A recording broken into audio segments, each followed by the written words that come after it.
Hey, this little story time is for someone who is out there considering giving up. And I want you to pause for a second. This may be a little bit lengthy, but I promise you it's well worth the wait.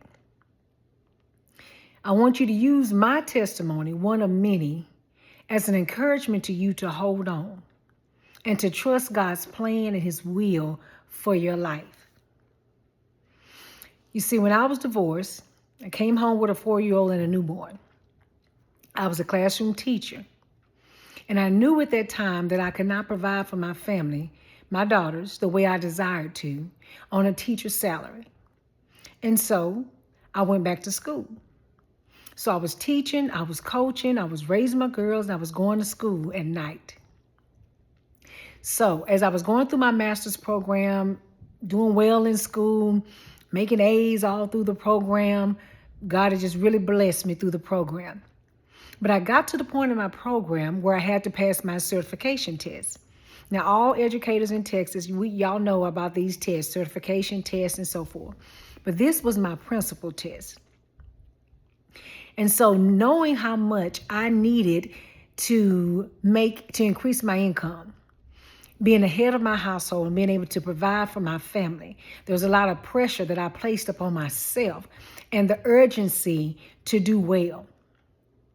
Well, I took my principal test. First time, didn't pass it.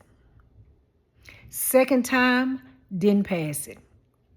Crying, upset, distraught, frustrated with God, not understanding. I'm doing all I can do. I'm doing the best that I can. I'm working. I'm providing for my kids, going back to school, all the things, making great grades in school, all the things. But it seemed like God was not opening a door for me. Took the test again, 4th time. Didn't pass it. Took it a 5th time. Missed it by 1. Totally devastated. Now, mind you, all the while, my kids, especially my oldest, is watching me go through this frustration, the ups and downs, the crying, the celebrations, thinking I'm going to do well this time, and the preparation and the study exam, study test, and the study groups and all the things. Take it a 6th time. Didn't pass it. 7th time. Didn't pass it. 8th time. Didn't pass it. Now, mind you, every time I took this test, the test wasn't free. The test was over maybe like $89, $90, close to $100 every time you took the test, and you had to take multiple. As far as in my teaching certification before the principal, 1 test, okay? But it was not free. So not only am I struggling financially to do the things that I need to do, I'm steady spending more and more money on this test, so it allowed me to be able to make more money. It takes money to make money. So I keep going. What number was I at? 8, 9. Barely missed it. 10. Barely missed it. By the 10th time, I had given up. I'm done. God, this is not for me. This is not what you have called me to do. God, this can't be right because it can't be this difficult.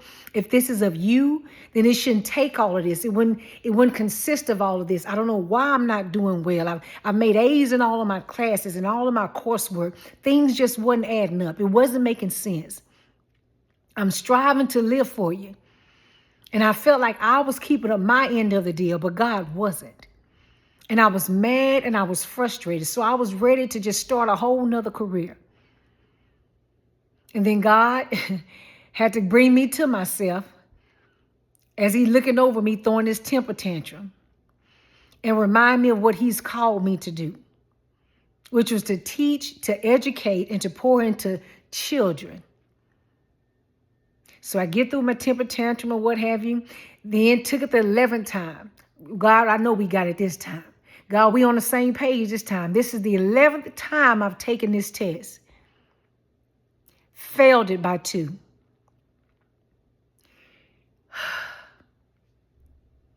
Signed up to take it again. The 12th time. Failed it again. 12 times, failed it again. During this time, I had a friend that was a principal who knew he was getting ready to transition and had an assistant principal job on his campus, high school campus. And I'm talking to him and I'm like, look, I'm not having much success on passing my certification test. I don't want to take this job. And they end up telling me that because you're not certified, we're going to have to get rid of you and all the things. I don't want to deal with that. I'm frustrated. I'm trying to pass this test. He told me, don't worry about the test. You just come up and talk with me and interview with me. Meet the team, meet the campus, and so forth. So I went. Well, shortly after that, long after that, he left, got a promotion for another position, and had given my name to the incoming principal. And so went for an interview. They called me in for an interview, sat down, interview went very well, got the job.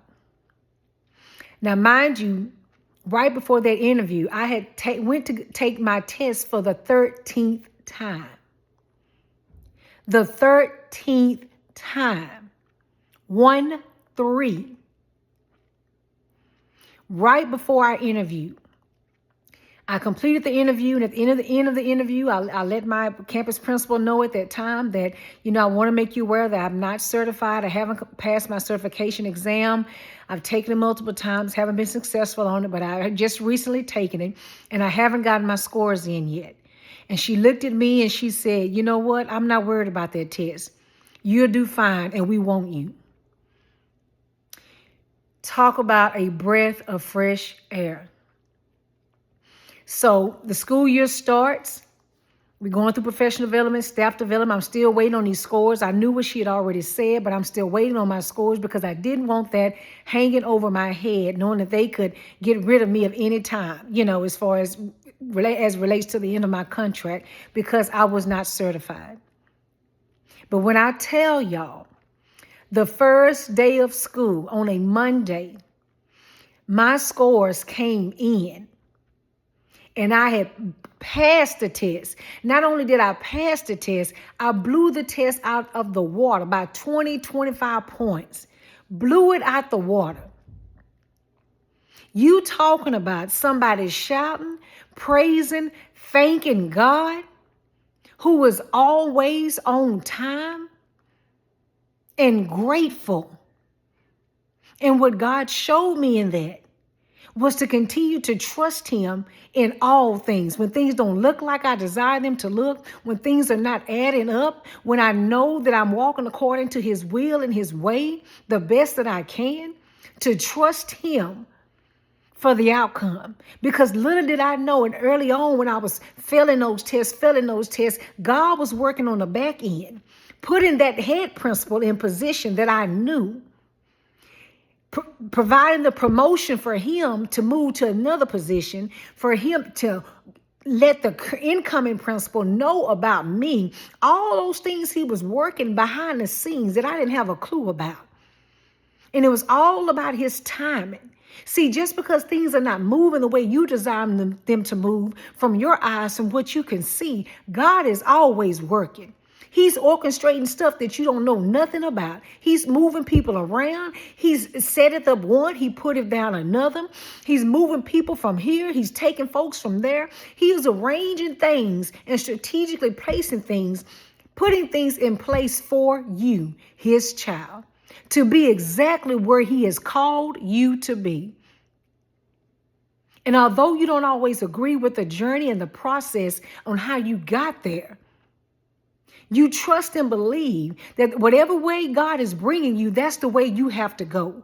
In order for you to have in you what he desires for you to have in you, in order for you to be fully equipped with what you need, you have to go through the process that God has orchestrated for you. Even when you don't understand, even when it doesn't make sense. Because God knows your situation better than you do. You don't have to keep running down your situation to God. He knows your situation. He knows what you stand in need of. He knows your weaknesses. He knows your strengths. And just like Jeremiah 29:11, he knows the plans that he has for you. Not always according to your plans, but the plans that he has for you. Because little did I know that after I was assistant principal for 2 years, that I would become a principal of an all academic alternative high school, where I named the school, where I developed the application for the school, where I did everything for the school. And the school was specifically for, guess what? At-risk students, students at risk of not graduating from high school. Students who had not passed even back then their tax test. They haven't passed their STAR test. And that was all that a lot of them were needing to graduate was that test. Some needed a few credits here, a few credits there, and all the things. But little did I know that all of that struggle that I went through, having to take my test 13 times, equipped me with what I needed in order to be able to share my testimony with my students who were willing to give up, who were ready to give up, who were walking out of my campus and saying that they're not coming back. And what is the reason? When they kept not being successful on their tests or not being successful in life. And when I would share my testimony with them, they were like, not you, Miss Chapman. You a great principal. You do this, you do that. You got all this stuff going. You done started this school. I mean, how did you go through all of that? And I had to let them know, baby, nobody is exempt from hardships, from trials, from tribulations and things in life. None of us are exempt. But them hearing my story equipped them with what they needed to keep trying and keep trying and keep trying. And all of my babies end up graduating. All of them. And we had a graduation ceremony for them. I don't care if it was 1 graduate or 20 graduates. We had a big ceremony for them to celebrate their success and to celebrate them. God was preparing me all the while for them. So although you may not understand why you have to go the pathway that God has you on, rest assured that his plan is perfect. As Jeremiah 29:11 says, for he knows the plans he has for you. And your trials and your difficulties in life are not just for you. They're for other people to draw strength from. They're for other people to learn from and to know that if she can do it, I can do it. If she overcame it, I can overcome it. And just to put a little icing on the cake, as I was finishing up my master's, and I finished my master's and finally passed my certification test, I continued on to get my take my superintendent classes. And guess what, y'all? It took me 13 times to pass the principal test, but it took me 1 time to pass the superintendent test. God's let me know that there's greater. I have greater things in store for you. Trust me. In season and out of season. Trust me. My will prevail. Hang in there. Don't you give up. It's too much on the line.